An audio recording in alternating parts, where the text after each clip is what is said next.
Welcome! I'm Halcyon, and welcome to Hug Nation. Before we get too deep, let's just take a moment to get present. Come into the now. Become aware of the sounds that you are experiencing in this moment.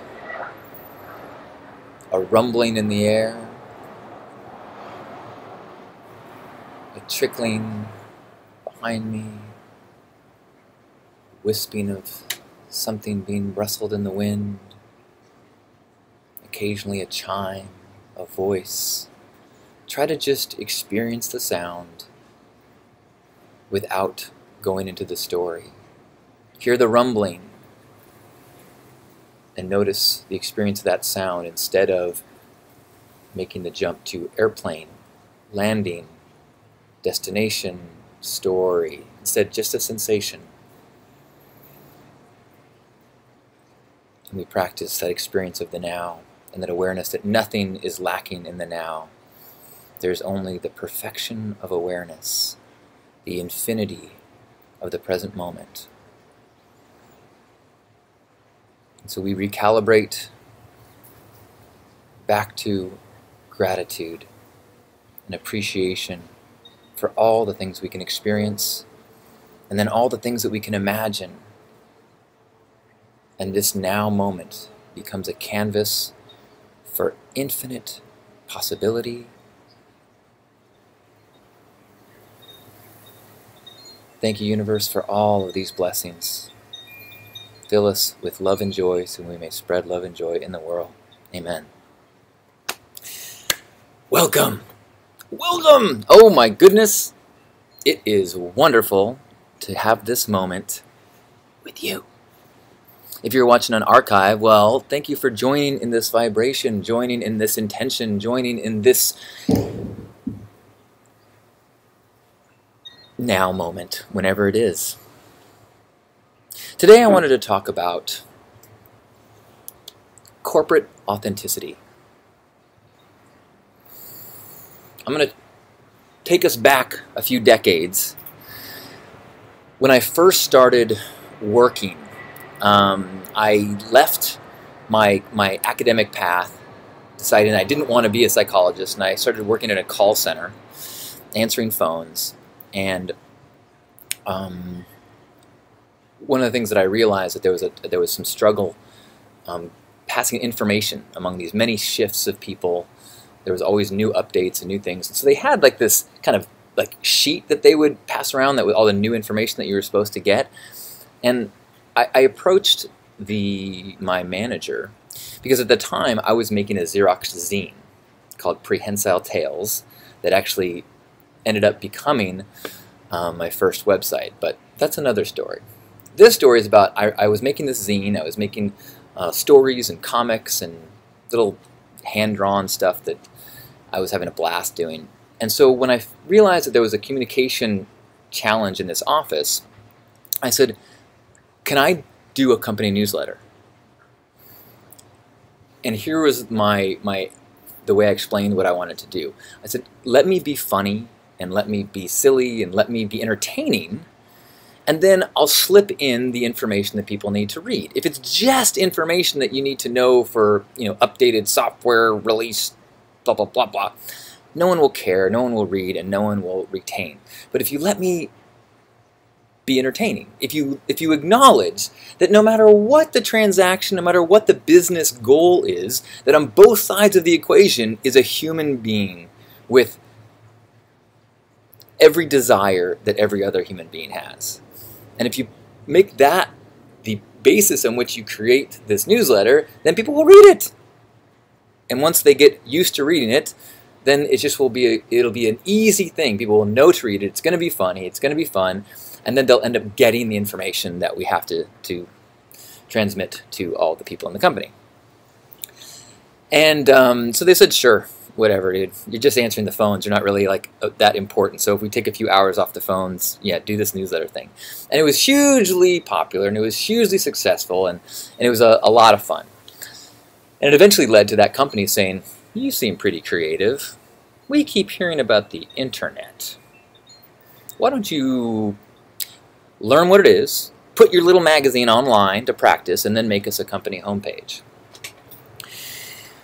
But again, that's a different story that goes in a different direction. What I want to come back to is that awareness that within business are people. And I'm reminding myself this because as I have, there was a part of me that was defining myself in a non-corporate, non-businessy way. You know, I look a certain way, I dress a certain way, I have certain life habits that put me in the category of like, people see me and they go, oh, what kind of job could you possibly have?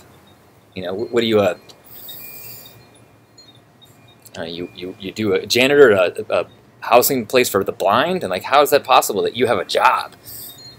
And I was starting kind of to identify with the things that I think are important are separate from this business world. And so when I go into the business world, I have to play the role of business person. And to some degree, that's true. There was actually a moment early in my work at Fresh Realm when I was really struggling with the role of managing a team of people that we had hired. And we hired them. They're supposed to be doing what I asked them, but I was kind of like a little timid. And my manager said, John, you are an executive at a big company. You need to act like it. And I was like, you know what, you're totally right. I need to suck it up. I need to be strong. I need to lead in this situation. And the next day he came back, he goes, I take it back. You need to act like that. Just keep being who you are, but act like a high-level exec in a big company. And what's been really cool is over the course of the last 6 months, as I've been working with my manager and with this company, and as we've been going into business meetings, and as we've been kind of exploring this line between who we are as human beings and what we do as business people. And so one of the things that I've talked about here a number of times is the Goodness Fridays thing that we do in our office, which is part of that is doing a gratitude circle where everyone in the company sits down and we dedicate an hour of our productivity because we realize that there is a real value to sharing and listening and hearing professional and personal things that other people are experiencing. And more I'm getting asked to explain that. And more I'm getting asked, like, how is that working? How do you guys do it? Because it's been profound. And there's a bunch of reasons for it. One is that often when you go to work, everyone is playing the role that they're supposed to play for their business. They're supposed to be a programmer, they're supposed to be a sales guy, they're supposed to be a manager, and so you play that role. And so that's how you interact with that person. They might be an adversary. They might be unimportant to you. They might be simply a tool to get what you want. But when you take some time to recognize that we're all human beings, we're all trying to be the best that we can, we're all trying to grow, and we're all trying to love our families and avoid feelings of meaninglessness and vacuums and fear and trying to increase the joy in our lives. So suddenly you get these people that you may not have even noticed in the office before, and you start to, oh, this person is feeling joy from the music that they're creating. This person is struggling with a relationship with their child. This person is excited about a new skill that they're going to be learning. And suddenly, instead of being surrounded by colleagues playing the role of business, whatever they play, you're surrounded by brothers and sisters in the human family. And suddenly you are able to experience the joy of their life and sometimes the fear of their life. And suddenly you have this experience where the people are people.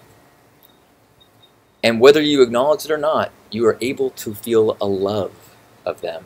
You're able to feel a connection to them.